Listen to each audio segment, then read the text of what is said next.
혼자만 잘 살면 무슨 재미. 네, 이게 뭔 얘기냐. 기사 보겠습니다. 한동훈, 김 여사 관련 다들 다가올 폭풍 염려. 11월엔 매듭. 네, 어제 한동훈 대표 이 취임 100일 기자회견이 있었죠. 근데 이 기자회견에서 다가올 폭풍을 얘기를 했습니다. 무슨 얘기인지 직접 들어보시죠. 겨울이 오기 전에 11월에 먼저 매듭 지어야 할 것들이 있습니다. 다들 다가올 폭풍을 염려합니다. 우리 바라보고만 있을 수는 없지 않겠습니까? 특감이 있었으면 지금의 문제가 많이 안 생길 수도 있었지 않았을까요? 특별감찰관은 관철되어야 하고 그렇게 될 겁니다. 그렇게 말씀드립니다. 그것도 안 해가지고 우리가 어떻게 민심을 얻습니까? 저는 그렇게 생각해요. 그건 미래에 관한 주로 미래에 관한 것이고 앞으로 더 조심하겠다는 건데 조심 안 할 겁니까? 네, 한동훈 대표. 다가올 폭풍을 다들 염려를 하고 있습니다. 11월 안에는 매듭을 져야 됩니다라고 얘기를 하면서 그럼 앞으로 조심하겠다는데 조심 안 할 겁니까? 라고까지 얘기를 했습니다. 네, 일단 김 여사 이름은 언급은 안 했습니다만 다가올 폭풍이라면서 11월 안에 매듭 시한도 다시 한번 언급을 했죠. 저희가 잠깐 영상을 보는 동안 두 분 나와 계세요. 김기영 대변인님 그리고 신주호 대변인 안녕하세요. 안녕하세요. 네. 지금 김 여사 얘기는 안 했습니다만 다가올 폭풍이라고 얘기를 했어요. 이 얘기인즉슨 신주호 대변인님. 네. 지금 한동훈 대표는 김 여사 이슈가 폭풍의 한가운데가 아니라 다가올 폭풍 뭔가 더 휘발성이 큰 뭔가가 있다라고 생각을 하고 있는 겁니까?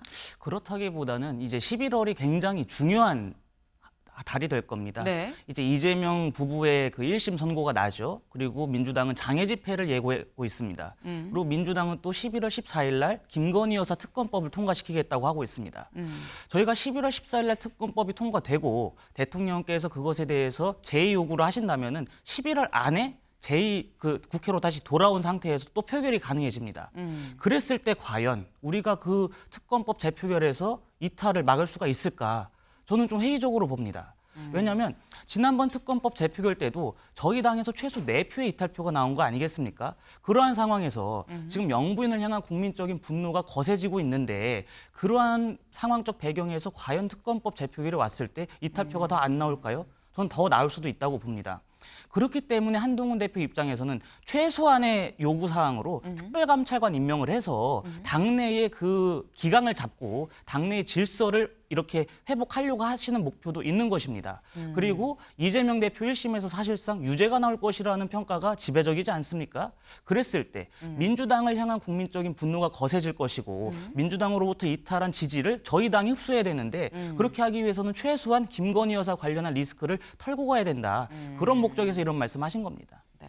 지금 다가올 폭풍이란 얘기는 앞으로 김 여사 관련 뭐 다른 이슈를 얘기한 게 아니라 11월에 아마도 김 여사 특검법 재표결이라던가 이런 사안이 있고 그 외에 뭐 민주당에서 장외 집회를 나간다는 얘기도 있고 그런 부분들을 다 통틀어서 11월에 이제 다가올 폭풍이 있으니 11월 안에 좀 끝내야 된다라고 지금 얘기를 한 거다라는 말씀이에요. 네. 근데 지금 다음 기사를 좀 보면서 얘기를 해보죠. 김 여사 문제 선제 해결 촉구 국민 우려 지점 11월 내 매듭을 한동훈 대표 사실 앞서서 11월 15일 이재명 대표 선고가 있는데 그 전에 해결이 돼야 됩니다. 라고 얘기를 했었어요. 근데 어제 다시 한번 11월 안에 매듭을 지어야 됩니다. 라고 얘기를 했습니다. 근데 오늘 10월의 마지막 날이죠. 내일이 11월입니다. 김기영 대변인님. 한 대표는 계속 지금 11월을 강조하는데 11월 안에 해결이 될 수 있을 거라고 보십니까? 우선 어제 한동훈 대표가 제가 생각할 때는 수위 조절을 좀 한 것 같습니다. 예상보다는 좀 대통령의 이제까지의 어떤 성과, 예를 들어서 이제 한미동맹 복원이나 한일 관계 개선, 그다음에 원전 생태계 복원 그런 언급을 하고요. 그리고 이재명 대표에 대한 문제점도 지적을 했습니다. 그래서 북한의 어떤 러시아 파병 그 부분 언급도 하고요. 여러 가지 언급을 하면서 주되게 했던 부분이 뭐냐면 헌정 위기 조장하고 사법 시스템 관련해서 난도질하는 어떤 그런 상황을 폭력이라고 규정을 했습니다. 그러니까 여당 지지자들 입장에서는 한동훈 대표가 대통령과 지나치게 쭉 각을 세우면서 왜 이재명 대표하고 싸우지 않느냐 이런 부분을 했습니다. 그렇기 때문에 그런 여러 가지 어떤 지적이나 그런 우려에 대해서 불식시키기 위해서 저는 이런 부분을 언급을 했다고 봐요. 대통령의 성공을 위해서 내가 뛰겠다. 다만 네. 이 부분 성공시키기 위해서 그리고 대통령이 원하는 4대 개혁을 관철시키기 위해서라도 국정 동력을 유지하는 게 되게 중요하다. 그런 관점에서 있을 때 여사에 대해서 3대 욕을 했는데 그 부분을 반복하지 않고 네. 어떻게 보면 특별감찰관 이 부분은 해결하면 뭔가 접점이 있을 것이라는 거를 저는 좀 바닥에 깔았다. 저는 생각을 하거든요. 네. 그렇다면 이 부분은 추경호 원내대표와 한동훈 대표 사이의 어떤 정치력이 어떻게 현실화 되느냐의 부분으로 좀 귀결이 된다고 보고 이게 제가 예전에 말씀드린 것처럼 표결로 되는 것보다는 네. 대화와 타협을 통해서 뭔가 하나의 목소리로 된다면 저는 가능성이 좀 있다고 봅니다. 네. 지금 말씀은 어제 한동훈 대표의 쭉 기자회견 이 발언을 보니까 한동훈 대표가 평소보다 살짝 좀 톤을 낮추면서 특별감찰관에 대해서만 콕 집어서 강조를 했다. 이 얘기인즉슨 특별감찰관 요 부분에 어느 정도 교집합을 좀 찾으면 그 다음은 좀 어느 정도 해소가 좀 될 수 있는 국면으로 가는 게 아니겠느냐라는 말씀이에요. 그게 11월 안이 되냐 밖이 되냐 그 정도의 차이로 보면 될 것 같다라는 말씀인 건데 근데 한동훈 대표가 이 100일 기자회견을 한 어제 친윤계 대표적인 친윤계 의원이죠. 강명구 의원은 또 이렇게 얘기를 했습니다. 들어보시죠. 대표님 혼자 가시지 말고 그렇죠. 함께 가시기를 바라고 우리 전체 국회의원뿐만 아니라 우리 당원들이 바라는 곳으로 네. 함께 손잡고 통합의 메시지를 내시면서 예. 앞으로 나아가기를 강력히 초선 의원으로서 희망합니다. 옛말의 책 제목에 예. 혼자만 잘 살면 무슨 재민겨? 라는 말이 있어요. 네, 혼자만 잘 살면 무슨 재민겨? 라는 얘기가 있어요. 라고 얘기를 했습니다. 물론 지금 강명구 의원의 저 얘기는 한 대표의 뭐 기자회견을 듣기 전에 한 얘기긴 해요. 하지만 일단 저 얘기를 보면 김기영 대변인님. 네. 일단 친윤계 쪽에서는 한 대표가 현재로서는 혼자만 잘 살고 있다라고 생각을 하는 것 같습니다. 그러니까 아무래도 이제 방향이나 그런 부분에 대해서는 뭐 수긍하는 면이 있지만 문제는 이게 풀어가는 방식이 제일 중요한 거 아닙니까? How to의 문제에 대해서 계속 사람들이 우려하고 있기 때문에 그러니까 우리의 염려는 이겁니다. 우리 간에 당내 이견은 있을 수 있죠. 근데 이게 표현이 그렇지만 평시면 괜찮습니다. 전시 아닙니까? 이 전시란 말은 뭐냐면 이재명 대표가 11월에 사법 리스크를 본인들이 이거를 소위 말해서 연막을 터뜨려서 가리기 위해서 대통령을 끌어내기 위한 하나의 절차를 하나씩 밟아가고 있습니다. 장애 집회도 하고 있고요. 그 이후에 어떤 사법 1심의 선고에 대해서 이거를 물타기 위해서 이게 문제가 없음을 계속 끊임없이 메시지를 내고 있습니다.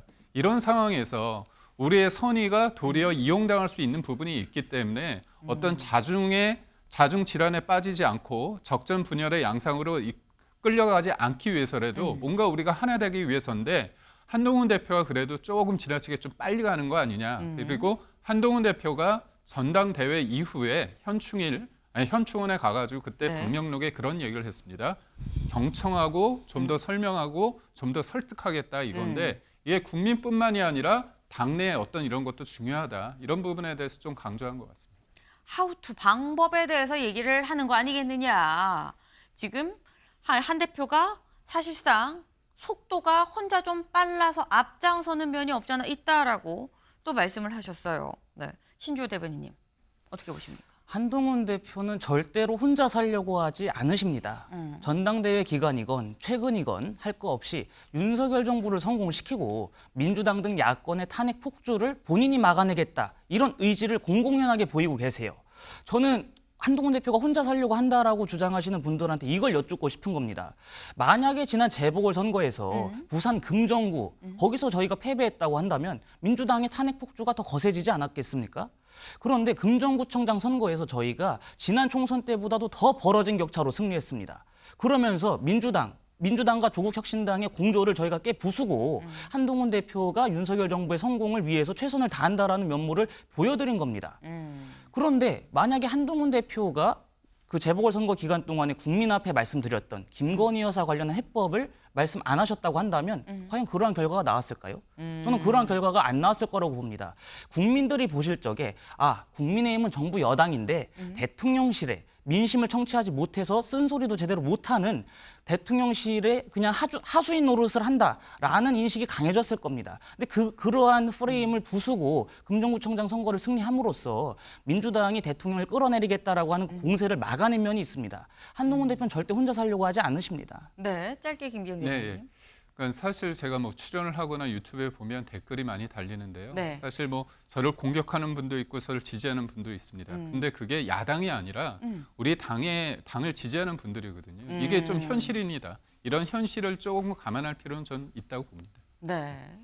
지금 사실 같은 지금 국민의힘이에요. 같은 국민의힘인데 이 안에서 약간 이런 얘기 저런 얘기 좀 약간 간극이 시각차가 분명히 존재하는 건 분명해 보입니다. 실제로 이런 시각차가 이른바 지지자들한테도 투영이 된 것 같아요. 어제 어떤 일이 있었느냐. 한동훈 대표 100일 취임 기자회견이 있는 날이었었죠. 근데 영상 같이 보시죠. 네. 지금 보면 앞에 취임 100일 축하 화환입니다. 꽃바구니가 많이 왔어요. 응원합니다. 건강 챙기세요. 이런 얘기도 있었는데 근데 꽃바구니만 있었느냐.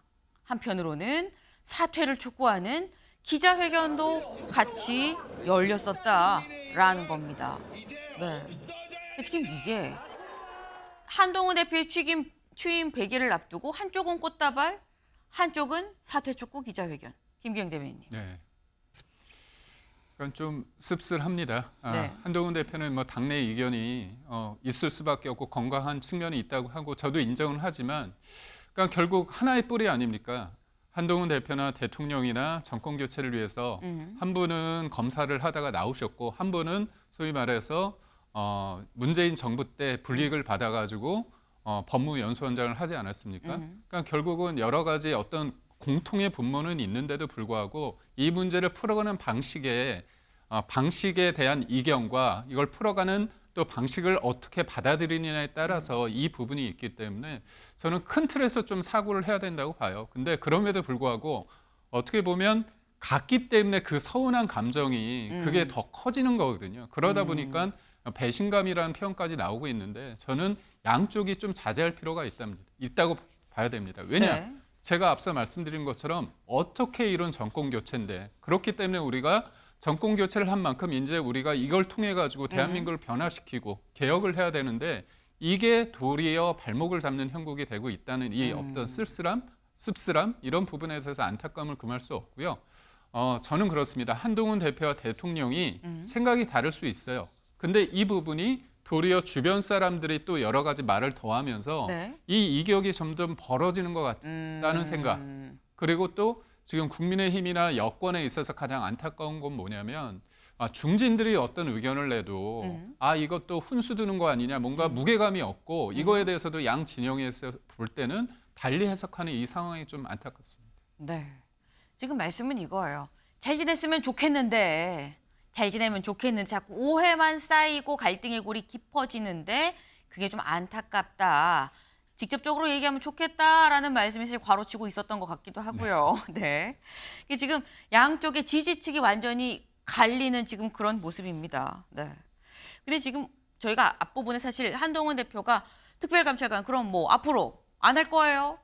조심 안 할 겁니까? 라는 이런 모습을 보긴 했는데 사이좋게 지냈으면 좋겠다 말씀하셨죠. 살짝 그런 느낌도 있었다는 거죠. 들어보고 오시죠.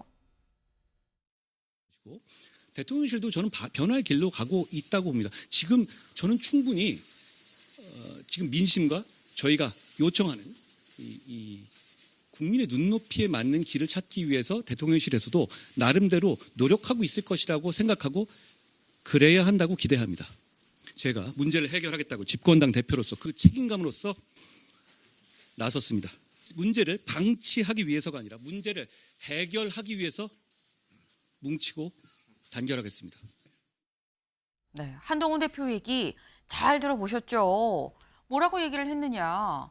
지금 사실 그동안은 계속해서 변화의 길, 변화 쇄신 이런 얘기를 했었습니다. 그런 얘기를 했었는데 요번에 대통령실도 변화의 길로 가고 있습니다라고 얘기를 해서 대통령실 노력을 하고 있다고 생각을 해요. 라고 얘기를 해요. 그러면서 앞서서는 변화 쇄신 얘기했는데 이번에 뭉치고 단결하겠습니다. 이렇게 얘기를 했습니다. 근데 이 얘기를 신주호 대변인님. 네. 저는 대통령실 노력하는 거 알아요. 자, 좀 더 분발해 주세요. 약간 이런 느낌으로 좀 들렸거든요. 맞습니까? 그런 느낌도 있고 네. 무엇보다도 지금 대변인님 말씀처럼 당내에 이견이 계속 많아진다라고 한다면 이거는 사실 저희 당 쪽에서 안 좋은 거 아니겠습니까? 그리고 한동훈 대표께서도 계속 말씀하셨던 게 이견을 듣겠다라고 입장을 밝히셨기 때문에 다양한 목소리를 듣고 그거에 따른 반응을 하신 거라고 저는 봅니다. 무엇보다도 지금 변화와 쇄신 그거에 이어서 이제 단결과 화합이 나와야 되는 것인데 저는 그런 의지를 보임으로써 공을 대통령실로 넘겼다라고 봅니다.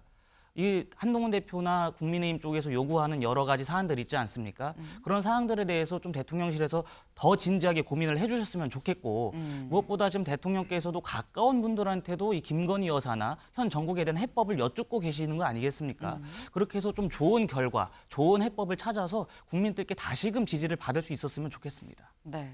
지금 당 내에서 어쨌거나 이견이 있고 갈등 상황이 자꾸 노출이 되는 점에 있어서는 한동훈 대표도 약간 좀 우려를 하는 부분이 있는 것 같다라는 생각이 좀 듭니다. 그러다 보니까 더 이상의 갈등 노출이 아니라 얘기를 듣고 화합하고 뭉치는 그런 생각을 지금 한동훈 대표도 갖고 있다라는 건데 근데 지금 약간 이런 분위기가 친윤계에서도 그리고 친한계에서도 우리 좀 이제는 갈등 노출하지 말자라는 얘기가 되면 좀 잘 얘기가 좀 흘러갈 가능성이 있어 보이긴 해요.